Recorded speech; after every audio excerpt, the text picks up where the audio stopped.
రైతుల భూములకు ఆస్తులకు పూర్తి చట్టభద్రత కల్పించడమే లక్ష్యంగా కూటమి ప్రభుత్వం అడుగులు వేస్తోంది. అందులో భాగంగానే రాజముద్రతో కూడిన సరికొత్త పట్టాదారు పాస్ పుస్తకాలను రైతులకు అందిస్తోంది.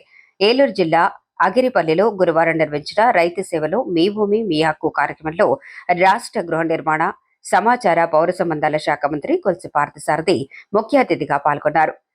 అనంతసాగరం, పెన్నమరెడ్డిపల్లి, కనసానపల్లి గ్రామాలకు చెందిన రైతులకు ఆయన స్వయంగా రాజముద్రతో కూడిన పాస్ పుస్తకాలను పంపిణీ చేశారు.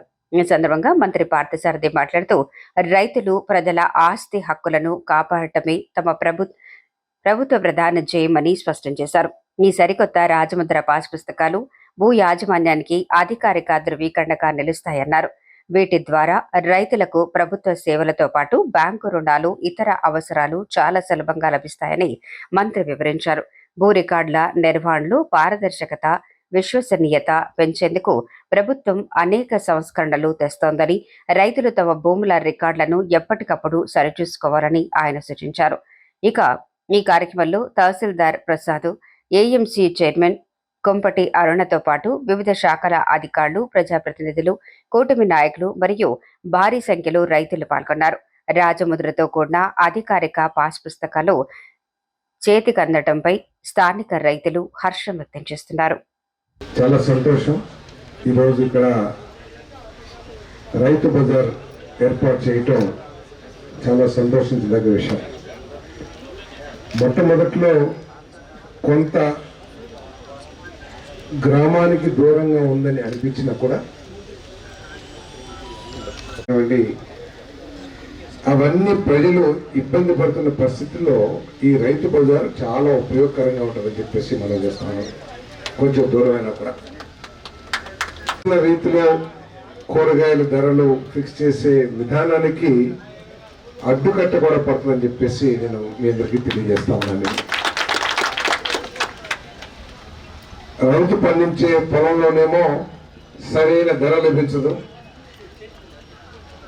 ఇక్కడ కూరగాయలు కొనుక్కునే గృహస్థులకేమో చాలా వ్యత్యాసంతో అక్కడ 10 రూపాయలు ఉంటే ఇక్కడ 30 రూపాయలు, 40 రూపాయలు, చాలా వ్యత్యాసంతో కూరగాయలు ధరలు పెంచేస్తూ ఉంటారు వ్యాపారస్తులు, లేకపోతే మధ్యలో ఏజెంట్లు ఎవరైతే ఉంటారో.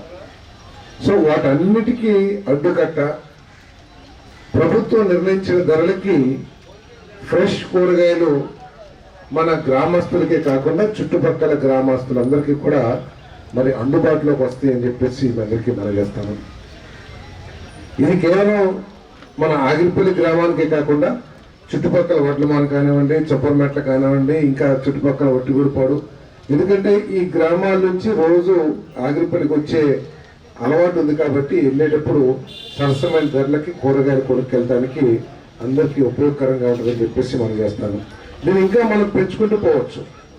దీంట్లోనే అవసరం ఏమి చేయాలి అన్ని చేస్తుందంటే చేయలేకపోవచ్చు. ఏ ప్రభుత్వం కూడా 5 సంవత్సరాల్లోనే మీ సమస్యను పూర్తిగా పరిష్కరించేస్తామని చెప్పేసి ఎవరు చెప్పలేము. కానీ మీ భవిష్యత్తుకి ఒక బాట వేస్తుందా లేదా ఈ ప్రభుత్వం అనేది ప్రతి ఒక్కరు కూడా ఆలోచించాల్సిన అవసరం ఉందని చెప్పేసి మనం చేస్తాం. ఈరోజు చెప్తున్నారు మా ప్రభుత్వం ఏదో చేసింది, అది చేసింది, ఇది చేసింది అని చెప్పేసి. నేను అడుగుతా ఉన్నాను, మీ ఈ ఆగిరిపల్లిలో ఏం చేశారు మీరు? ఆగిరిపల్లి గ్రామంలో ఏం చేశారో చెప్పండి. ఆగిరిపల్లికి తలమానికం లాంటి శోభనాచల స్వామి గుడి పరిస్థితి ఏంటి?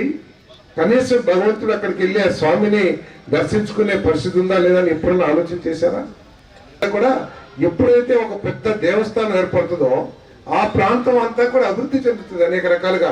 ఎన్నో వేల మంది ఈరోజు వాడేపల్లి వెంకటేశ్వర స్వామి గుడి ఉంది. ఆ గుడి మొన్నటి వరకు కూడా ఎవరికి తెలియదు, ఒక 5-6 సంవత్సరాల వరకు కూడా.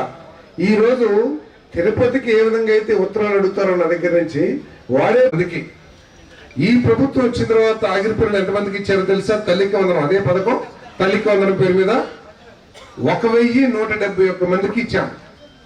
ఎంతమందికి? 1171 మందికి ఇచ్చాం. 1170 మందికి ఎంత ఇచ్చాం? 1,75,65,000 ఇచ్చాం. అంటే వాళ్ళకంటే ఎక్కువ. ఎంత ఎక్కువ ఇచ్చాం? 61 లక్షలు ఇచ్చాం.